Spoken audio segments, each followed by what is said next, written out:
From athletes to authors, entertainers to innovators, we connect with those who help shape our culture. Join us in revealing stories of their lives and backgrounds, their triumphs and tragedies that molded them into who they are today. Authentically off script and personally illuminating, this is Audibles with Jason Scarborough. Coming up next on Audibles, Ricky Black. Ackerman, Mississippi, that's where you were born and raised, so how would you describe growing up there in Ackerman? Oh, a great community to grow up in. Most everybody there feels like they're related to you anyway. If you do anything wrong, they're going to get right back to your family. If you do anything right, they'll praise you for that. But, you know, a town is kind of politics and sports, especially football. Two governors from there originally, J.P. Coleman and Ray Mabus, of course, two diverse type governors at the same time, but a great community to grow up, great people. All of Choctaw County, that area is great and very supportive to every family. How would you describe your childhood growing up? Childhood, growing up was education and religion. Okay.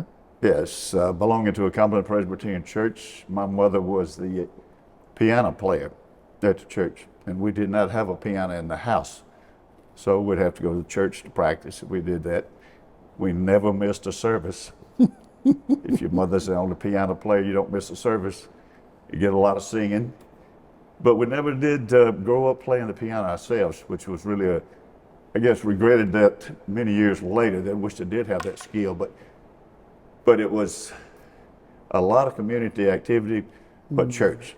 You went to church every time on Sundays, 2 times, 3 times on Sundays, midweek, all the time, choir rehearsals, everything, and a lot of revivals, because in Choctaw County, when somebody has a revival, you don't go to your church on Sunday night, you go to their revival. So Presbyterian, Baptist, Church of Christ, Methodist, all religions worship together. How would you describe Ricky Black as a child growing up? I guess you would look at him and just, what kind of direction was he? Always running around, a lot of activity. There's no telling what was going on, because I had 2 brothers, twin brothers, 1 year older than me. So they got most of the attention, because every time you go to a family reunion, where are the twins? Where are the twins, you know? And of course, I'm a year a little bit and smaller behind them. So a lot of that was left up. I would be kind of left alone sometimes for my own, what I was going to be doing. But I tell you, growing up in that situation, I tell people I was a privileged person, because hand-me-downs were a great thing back then. I had 2 of everything. I had 2 pair of shoes when my brothers outgrew those, of course, then shirts, pants. So I was privileged. I had 2 of everything. Sometimes I tell people hand-me-downs are somewhat like advice. It might look good on you, but it don't look too good on me. So I don't know if I've ever heard that. You took hand-me-downs as it came. I've heard you say your father was probably the greatest influence on you in terms of your development and just overall influence. How would you describe the influence your father had on you? Yes, Leonard Black was his name. He grew up on a farm. We were on a farm growing up. He was a carpenter by trade. Probably one of the smartest guys I know. I would say the guy with a lot of wisdom, not so much education. But he was a confident guy. And I look back on it, every time I played sports, I never remember my father say, "You should have done," or maybe the team should have, or the coach should have. He'd pick me up after the game, so we'd talk after the game, said, "Good game, team played well, let's go home and get ready to go to work tomorrow." It wasn't one of those things that he was wanting to correct. It was always very supportive, and it was all about the team, which I thought all parents were like that growing up, everything. Then 13 years later, family, we had a sister. So it was twins, me, and a sister. But growing up mostly, we spent most of the time working, really did. A lot of times on the farm, and then of course when we got a little bit older, we were driving a lot of nails. Do you think those early lessons that, learning, growing up on a farm, that hard work mentality your dad passed down, that you drew from that later on in life, right? Oh, yes. I think that was the greatest experience. And everybody you were associated with, they were in the same boat. We can, who had money? Well, very few people had money, but everybody was about the same. You grew up, you got what you needed. Your family was well enough. You're basically just surviving. Everybody was surviving. Heck, I picked up on a bus to ride to school every day. I lived 3 miles from school. Rode 19 to get to school. Oh my gosh. Oh yeah, so we were at the beginning of the route. So picked up early, then hey, we got to know where everybody lived through those 12 years of school. And all of those things, few people had automobiles at that time. And you were learning how to survive, how to help your family. It was a unit, which is kind of different today. Back then, what you did as a family, you were kind of in business. Everybody worked for the business. Mm-hmm. You had to work to get food on the table. You had to work, make a little money. You had to work to go out and do things. So you were really running a small corporation of your family. And nowadays, it's not quite the same. But when I was growing up, we'd be on a farm, we'd grow vegetables. And not a lot of people know this, but when I was growing up, I would be going from house to house. And my grandfather, he would go every Tuesday to Starkville, where we would deliver vegetables, and I would knock on doors every day, wanting to know if any of the household needed any vegetables. So we would sell them the produce from the farm every Tuesday. So door-to-door salesman. At the time, I didn't enjoy that very much, but you look back, every experience you have is a leading experience. Mm-hmm. It leads you somewhere. And my family and relatives, we all grew up in the church and understanding the importance of worship. And everything you prayed for was that everything you did, you wanted to be for the glory of God. Then at the same time, you might have a plan, but if that plan is not God's plan, it's not going to work. Mm-hmm. So prayer was a big part of our family. Was there something not involving sports? Obviously, sports was such a big part of your life, but was there something not involving sports when you were growing up that you said, okay, that's what I want to be when I grow up? Was there anything that pulled you maybe in another direction, not involving sports? I always wanted to be the sheriff. Really? Oh yeah, Choctaw County. Well, hey, he's the biggest, meanest guy in the county. We'll tell you, he's the law enforcement. So, but then I got off that quick. Why? Well, there's some things came up for politics and everything else, but that lifestyle's not going to make it. So then I would maybe be a lawyer, something like that. But going back, talking about education, what we do early in life sometimes influences what we do later, and it does a lot of times. But I look back, my education, I know first grade, our teacher, I said, wow, let's see, I wonder what that lady's doing with all of those girls on that other side of the room. They must be doing something up there different than we are, because we're just sitting at the table back here with about 4 or 5 of us, and I wonder what she's doing with them. Well, the next year I go to the second grade, and the teacher, wow, I wonder why she doesn't ever come to school. Her mother comes and teaches for her every day. She must not like us too much. In education, people don't understand there's so many changes. There's so many changes in education. People say education stays the same. No, it changes a lot. Even the grading scales. We've been on grading scales through education from where you get a 1, 2, or 3, or 4, or maybe you get 5, 6, 8. You could get S for satisfactory, or E for excellent, and U for unsatisfactory. But in the second grade, I saw a report card, and I saw a bunch of E's on that report card. I said, what the heck is that? What's an E? All I ever get's an S. I didn't know they had another grading scale. Since I never had any E over there. So then I go to the third grade. In that third grade, I'm looking up, I see the blackboard, and I see all these letters across there, and I can remember where I'm sitting right now today. There was a doorway, and I'm about number 6 down the aisle on the wall, and I'm looking up. I said, I probably need to learn those letters one of these days. I'm in the 3rd grade. I said, okay, the alphabet just hit me. The 3rd grade, okay, great deal here, man. 3rd grade. I need to learn those letters. And then, I move on, and our school combines with other small schools in Choctaw County, and then we get into smaller classes. This again goes back to what education over the years. Mm-hmm. You go from large classes to maybe 20 to 25 at the most. I guess about 10 years ago, I looked back in the yearbook when I was in the 3rd grade, there were 45 students and 1 teacher. Wow. Well, great goodness, no wonder. She'd have to be an unbelievable teacher, and we would have to be unbelievable students for all of us to get any education in that classroom. It really has. And I look back on that experience and I say, education is so important. And one of the things that I've talked with teachers about before, and my philosophy is,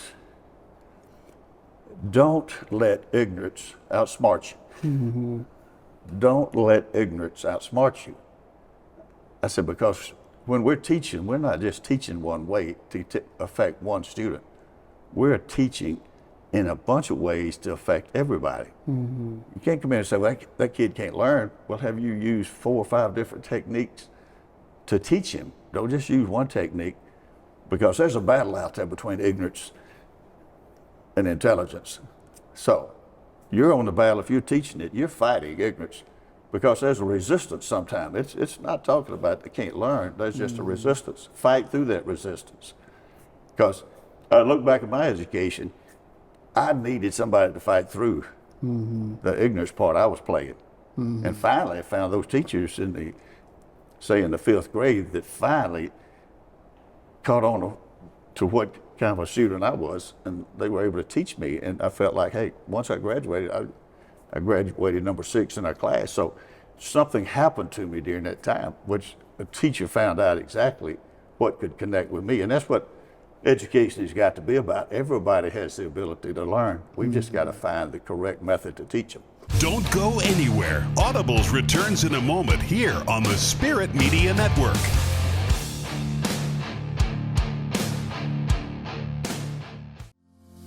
When life is unpredictable, choose Express Care Summerall to get the medical help you need. We're the only clinic in Summerall open 7 days a week. We also offer the convenience of drive-through accessibility and walk-ins with no appointment necessary.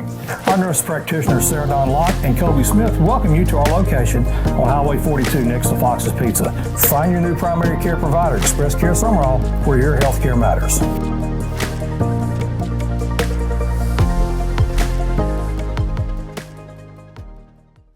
There's your biggie bag. All that food for $5, right. That's my go-to. Ooh, that's my ride or die. Just like you and me. Bag boys. Bag boys, what you gonna do? What you gonna do when we bring your food? You can always bet on Biggie and now earn free food when ordering on the Wendy's app. When you find a great community, you will find great health care. That is exactly what King's Daughters Medical Center provides. Keeping businesses moving with occupational wellness, heart-healthy screenings, diabetes education and management, community education, and remote patient monitoring that promotes better care in between regular office visits. KDMC, caring for our community like no one else can. Family owned and operated since 1986, Lakeside Molding has become the trusted source of architectural products throughout the South. They offer fine interior architectural moldings, custom millwork, and cabinet doors designed and handcrafted in Flowwood. Their showroom on Lakeland Drive is stocked with today's most sought-after interior details, including corbels, post, fireplace mantles, bath vanities, mirrors, and much more. Tim Shoemaker and his staff work closely to meet client needs for new construction, restoration, and remodeling projects. Lakeside Molding, where details make the difference. Wendy's is open until midnight or later, so come get that Baconator. Give me 1 honk if you want a Baconator. Yeah, give me 2 honks if you want Tyler to make it. Go night mode. Choose wisely. Choose Wendy's Baconator.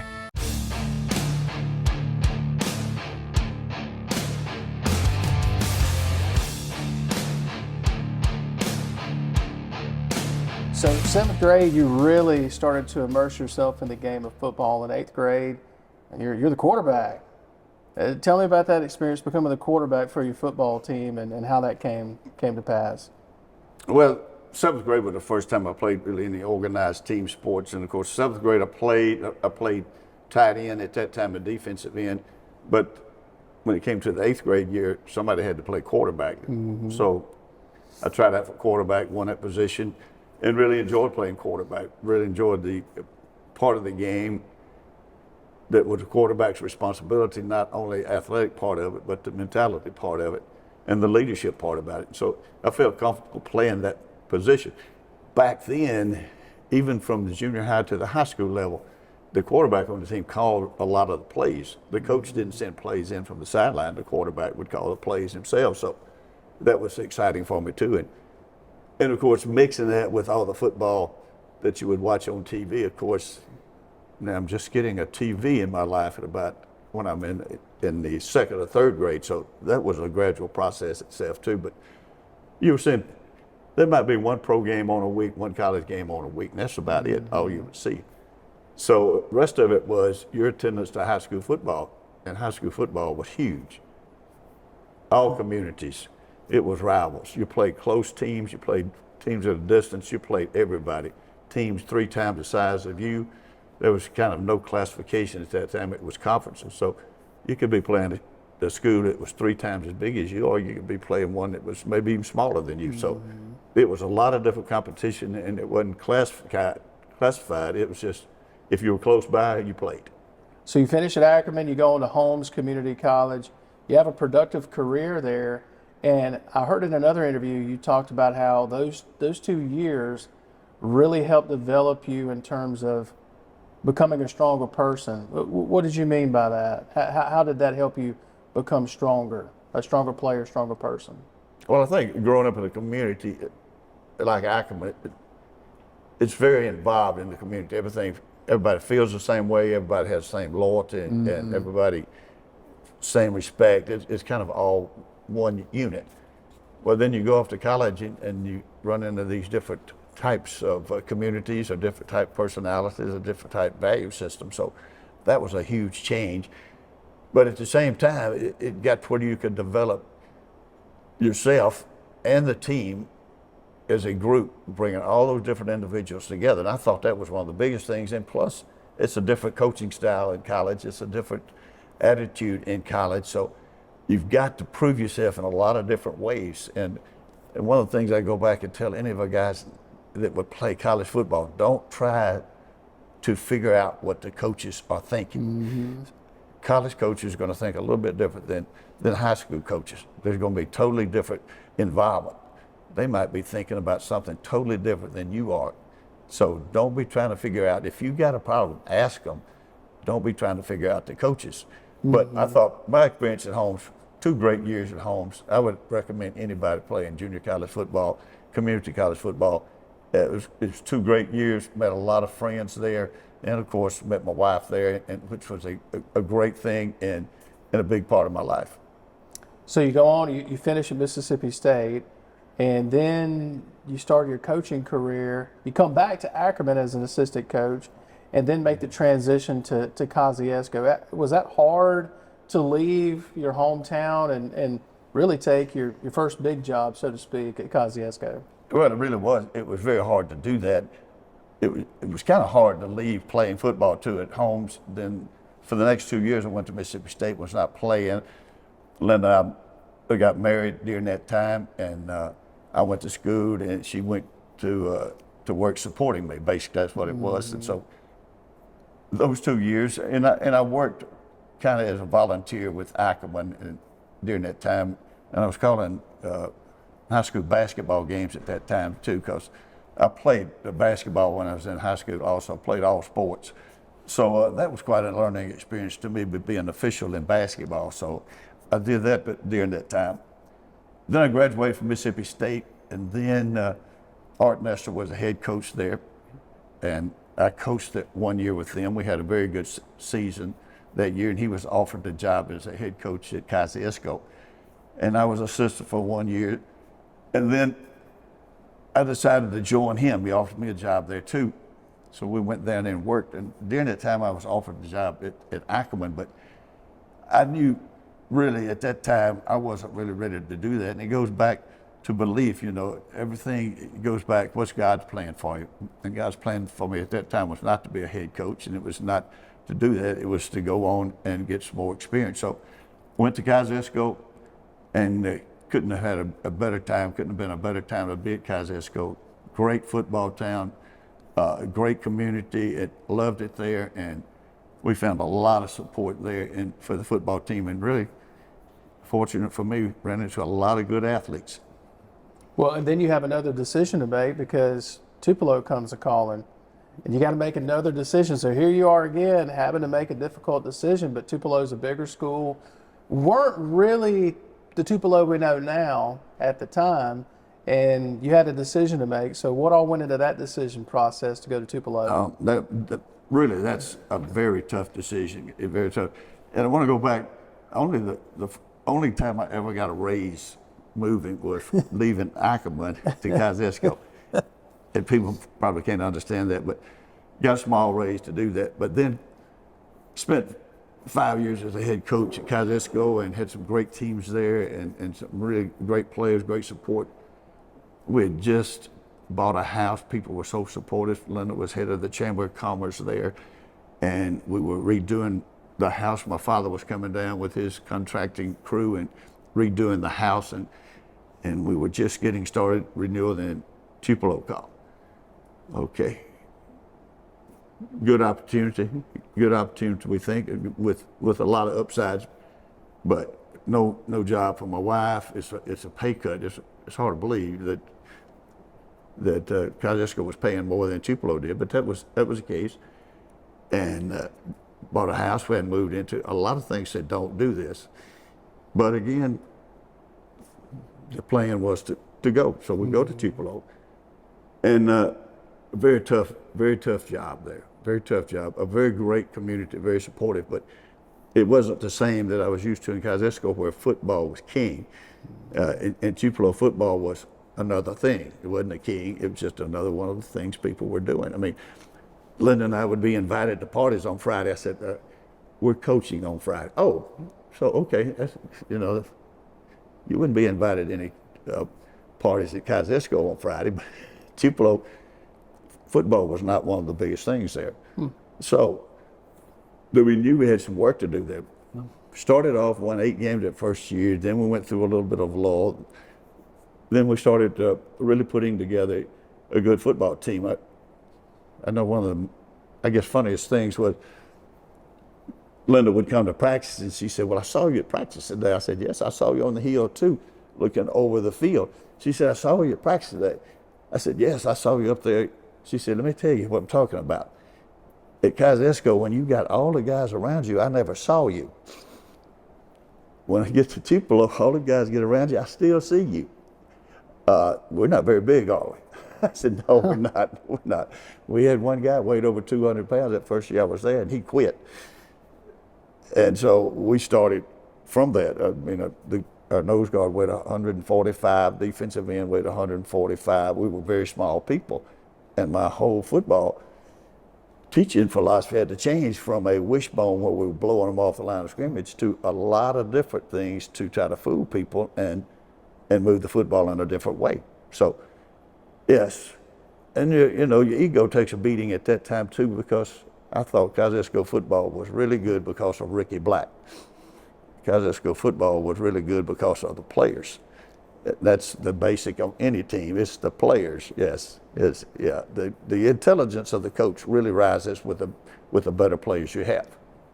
All right, so people always love when I do this, when I read off how successful they were somewhere. They really love this. You go 89-31 at Tupelo. You win 7 consecutive district crowns. You're named MAC High School Athletic Director of the Year, 81 and 88. And you take Tupelo to their first state title game in 1990. That was their first on record since 1923, by the way, at the time. What comes to your mind when you hear that now? Well, it comes to the mind that there's a lot of work involved in this. People don't understand what it takes to run a football program. They really don't. You get a program like that, I can remember my wife saying, you're totally consumed with football. You're totally consumed with. No, I'm not. I said, I'm with you some. She said, yeah, you're with me some. I said, well, I'm with you on Saturday and Sunday. She said, well, maybe a half a day on Saturday, but Sunday, let's see. We go to church. You teach a junior high Sunday school class, and you usher during church. I go to adult class and sit in the pews. We're together, right? I said, no, that's not. And she said, it's 7 days a week. And I look back on that and I said, she's totally correct. Everything I do, it totally consumes you. When you're an athletic director of a big school like Tupelo or any 6A school, you're totally consumed with. Everything you do is basically that. Because you get all of the complaints, you get all the phone calls. And of course, at that time, we weren't getting emails and all the other social media type. But when you're talking about trying to deal with 30 different sports as an athletic director and then deal with a football team, also, it just totally consumes you. So the biggest thing I look back, all the coaches that spend all the time working to make that successful. It's a lot of work to do that. It's the administrators. Everybody has to be pulling in the same direction to make that successful. So it's not an easy job. It's a very difficult job. Even going back when I was at Kosciuszko, some guy once asked me, said, how do you compare your job at Mississippi State with the toughest part you had before? I said, at Mississippi State, I coached 5 guys to play tight end in our recruit. At Kosciuszko, I taught 5 classes, was the only 7th grade coach for a football team, was the running back and the quarterback coach for the high school football team. As soon as that was over, I coached basketball. I was the only coach in basketball. And when that was over, I coached track. I was the only coach for boys track. And then, of course, I helped with spring football. Now, that was a tough job. Coaching 5 guys to play tight end recruit, that wasn't too bad. Don't go anywhere. Audibles returns in a moment here on the Spirit Media Network.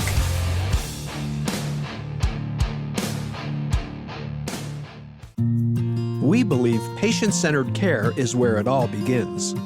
That's why King's Daughters Medical Center ranks nationally in patient care and safety. Our staff's commitment to better healthcare means a higher quality of life for so many. We are one team, one heartbeat, one mission to provide this community with the high-quality healthcare. KDMC, caring for our community like no one else can. Wendy's is open until midnight or later, so come get that Baconator. Give me 1 honk if you want a Baconator. Yeah, give me 2 honks if you want Tyler to make it. Go night mode. Choose wisely. Choose Wendy's Baconator.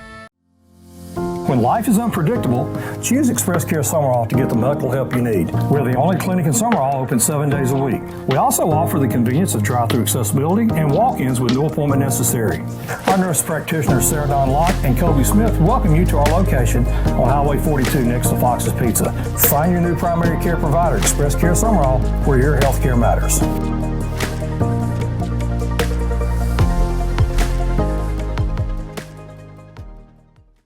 Family owned and operated since 1986, Lakeside Molding has become the trusted source of architectural products throughout the South. They offer fine interior architectural moldings, custom millwork, and cabinet doors designed and handcrafted in Flowwood. Their showroom on Lakeland Drive is stocked with today's most sought-after interior details, including corbels, post, fireplace mantles, bath vanities, mirrors, and much more. Tim Shoemaker and his staff work closely to meet client needs for new construction, restoration, and remodeling projects. Lakeside Molding, where details make the difference. There's your biggie bag. All that food for $5, that's my go-to. Ooh, that's my ride or die. Just like you and me. Bag boys. Bag boys, what you gonna do? What you gonna do when we bring your food? You can always bet on Biggie and now earn free food when ordering on the Wendy's app.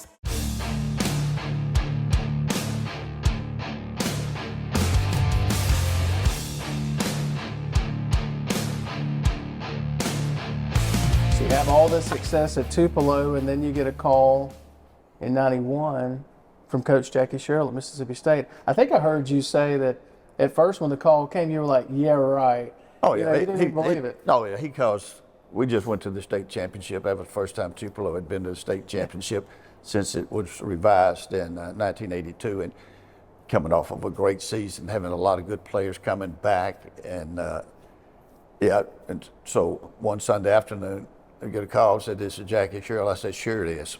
"Okay, go ahead." And it was Jackie, and we talked. And I went down for an interview, and we went through the interview process and everything. And then it was a tough decision, really was. I'd been at Tupelo for 11 football seasons. It was like I said, it was a tough, grueling schedule, full time. And my daughter had graduated from high school at that time, and she was at Mississippi State. And Linda and I discussed it at length over and over again with our friends and our coaching friends there. And we decided if Jackie Sherrill offered the job, we'd take it.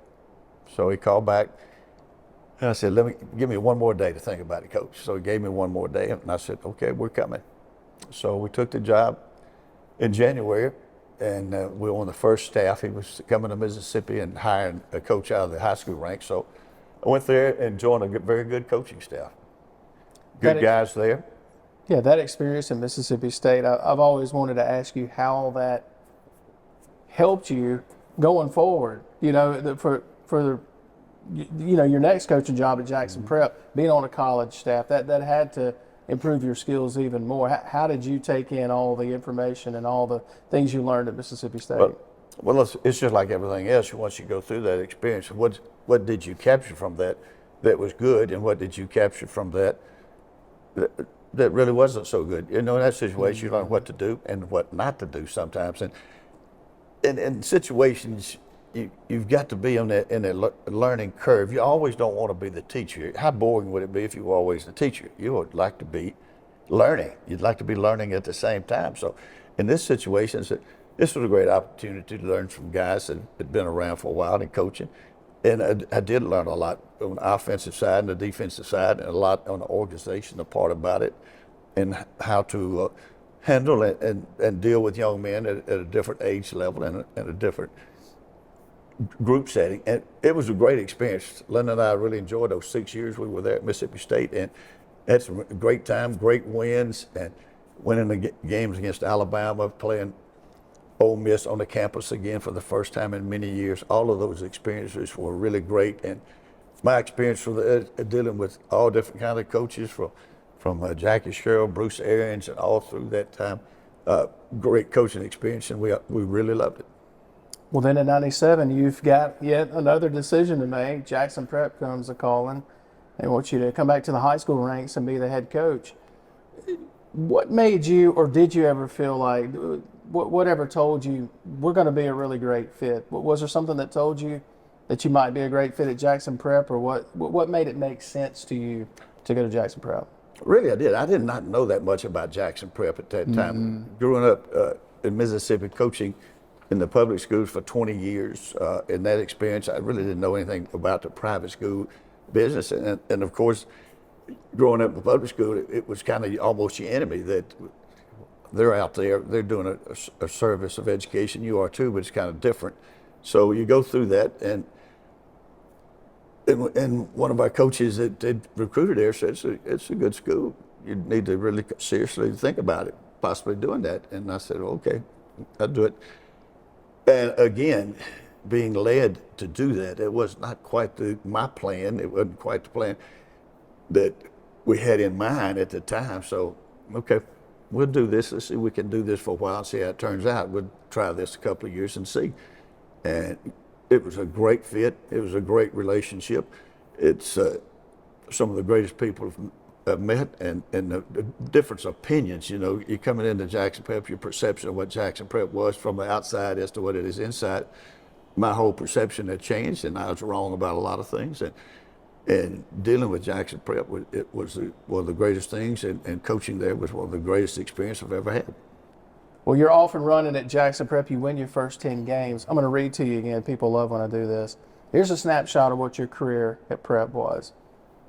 263 wins, 44 losses, an 86% winning percentage, 13 state championships in 24 seasons. You won a Mississippi record 7 consecutive state titles from 2012 to 2018. You were named the National High School Coaches Association National Coach of the Year in 2018, inducted into the Mississippi Sports Hall of Fame in 2019. You won your 400th career game while at Prep in October of 2020. which makes you only the second high school football coach in history in Mississippi to win 400 games. All right, so I've known you for a while now, so I know kind of where you might go with responding to that. You're one of the most humble guys I've ever met, but when you hear all that now, you've got to take a great sense of pride in knowing what all you and your staff accomplished at Prep. Yeah, but just a quick detour from that. If students ask me, say, what's the best thing on TV today? I say the best thing on TV today is commercials. The commercials can get done in 5 or 10 seconds, what everybody's trying to do. They go communicate with you, and they got a great message for you. The commercial, now, going back to commercial, ain't me. Nobody can do that. That ain't me. You know, one of these commercials, I don't know what it is, but you know, that ain't me. Yeah. Well, that's hard to believe. No, that's not. It never get into this thinking that you're going to do that. You get into this the same way I did with the great coaches I had. You got into coaching because you wanted to coach the kids, make a difference, and win some games maybe. And you wanted to coach the whole person, not just coach a guy how to play football, how to play basketball, how to run track, how to play tennis or anything. You got into to coach the individual. How good is he going to be? And that's what you get into. These numbers really don't mean anything. You look back and say, oh gosh, that's it. We coach everybody. I've coached guys that have been in the highest in their field of profession. I've coached guys that have been the lowest. I've coached guys that sold drugs. I've coached guys that domestic violence. I've coached guys that even murdered. And I feel responsible for all of those guys. You know, you see a coach, oh, well, this is a guy I coach right here. Well, that's good. He was successful. You succeeded there. But if you didn't succeed, you got to feel responsible for that guy too. And that's the way I feel about everything or everybody I coach. I feel responsible for what you get out of that. And I tell my players, and in kind of a sarcastic way, is I've done my best job of coaching when you can honestly say with full confidence, Coach, I don't need you anymore. Now, I've done a great job of coaching. You don't need me to teach you how to block or how to hand the ball off, how to throw the ball. I don't need you to teach me how to make the correct decisions. I got this now. So if you can confident and say it with assurance that I don't need you anymore, that's the greatest compliment you could give me as a coach. I've done my job. 40 seasons as a head coach. Now, when you left Prep, you were quoted as saying, I'm not retiring, rather I'm going to look for another roof to repair while the sun is shining. I love that quote, by the way. Is that quote still true? You still want to look for another roof to repair? Oh, I feel that way. I feel that way today. Yeah. I feel that way anytime anybody mentions a job, anyone mentions something to do. I do think, again, being led by God this past year has been the greatest thing. His leadership and his direction has been better than anything I could have designed. It is. And I give all the glory to God for his plan, because his plan is greater than mine. I feel like when the opportunity is there, when it's good for me, when it's good for the school, then we're going to match up. There's still some enthusiasm here. I'm not coaching to win another game. I want to be coaching. I want to be coaching a group of young men. I want to be coaching for the same effect that I got out of coaches that coached me. And that's why I coach, is because I was led by guys that did a great job of coaching. And I want to be just like those old coaches that were leading me. And I'm still looking for that group to say, hey, Coach, we got this. We don't need you anymore. And speaking of God's plan, Miss Linda, your sweet wife, she was quoted as saying she truly believes that you're doing exactly what God's created you to do when it comes to coaching. When you hear that from your wife, who's never missed a game, by the way, never left a game early either, what do you think when you hear that your wife is quoted as saying that? Well, I feel like she is very dedicated to me, and I think, hey, if anybody knows me better than anybody else, it's her. Mm-hmm. We've been married for over 50 years, and I got to give it to her. She's probably the smartest. Well, she is the smartest and has the most wisdom of anybody I know, and she helps me so much. But to be as dedicated as she has been for 50 years, she never missed a game coaching. And that's through college and through high school, assistants and everything for 50 years. And people don't understand it's not easy to make those college games sometimes, because she would have to be part of a group that would maybe lease a four-seater to go to a game in South Carolina, because the school doesn't supply transportation for wives, or travel in a van for 12 hours to a place. So, yeah, that's a lot of dedication, and that's a lot of love. Now, she's not a sports fan. Some people think she's a sports nut, everything. No, honestly, only reason she goes is because of me, and that's it. And I appreciate her for that, because it's not that she loves the sports. It's because she has shown her appreciation and love for me, and I hope I've come through in some ways to show my appreciation to her. Don't go anywhere. Audibles returns in a moment here on the Spirit Media Network.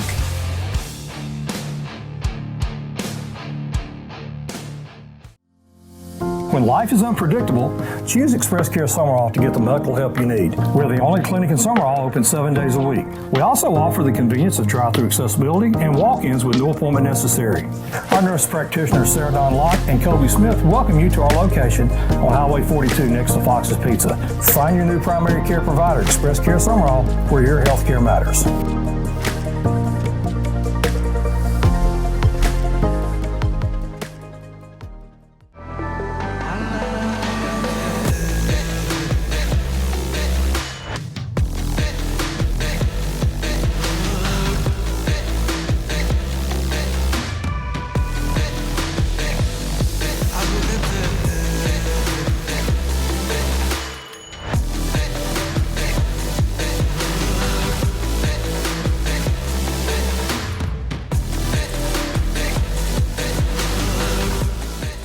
For those on the go, we give you Audibles with Jason Scarborough, the podcast. What are we listening to? Are we listening to a playlist? Are we listening to a podcast? What a great question. Listen to our intimate interviews with guests on your favorite podcast platforms, including iTunes, Google Play, Amazon Music, Spotify, TuneIn Radio, and so many more. Do you ever look back and say, you know, my life, the story could have ended up differently had it not been for your grandparents? Incredibly different, for sure.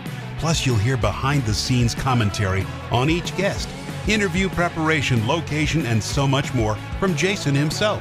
Do you have a favorite Coach Bowden story that you can share with us? I can tell you this, what you see with Bobby Bowden is what you get. Check out Audibles with Jason Scarborough, the podcast, on any of these popular podcast locations, and hit subscribe, download, and enjoy. Now, back to the show.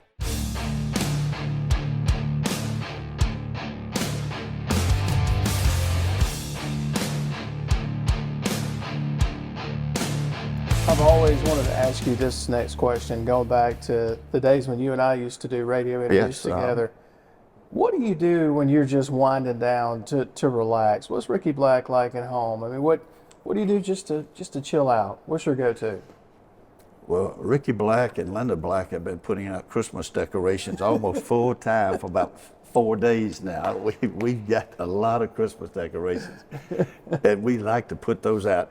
And Linda, she's an artist, and she loves making Christmas ornaments and Christmas decorations, and she paints sometimes, but we put all of this out.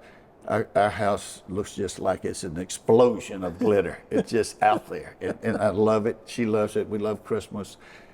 But most of the time when I'm at home, we're doing projects together. We're working together, doing certain projects, and of course I've still got my handyman skills from growing up in a carpentry family. So we work around the house, but we spend most of that time together because for so many years, and I think that's what's been so great this year for me, is I think it's been a godsend because my wife's getting better looking every day.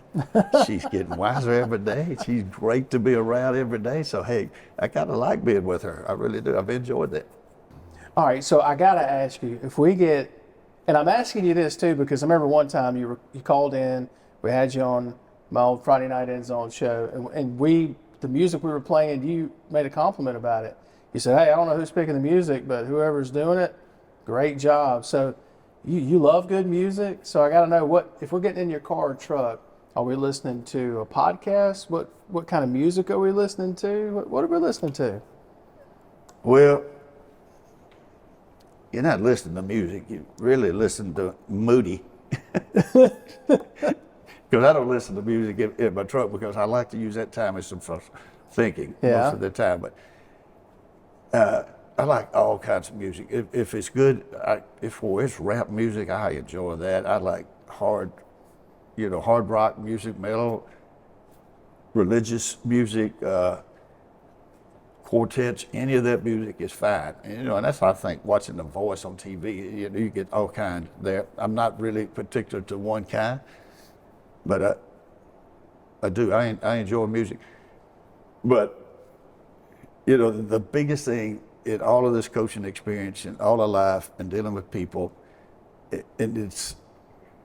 want my players and everybody I've been around, that understanding is the greatest thing in the world. Understanding. Now you're talking about music.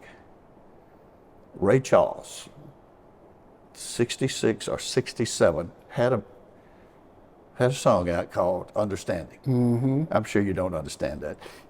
Oh, I love Ray Charles. But you weren't born in 66. No, I was not. Okay. No, sir. Well, that's like a lot of things in my life. It's like a lot of things in other people's life. What happened there? I'm listening to Understanding. I said, how could that be a great song? Understanding. How could that? Well, I'm a teenager. I'm out working on a job. And of course, Ode to Billy Joe was coming on at the same time. I never got quite to that one.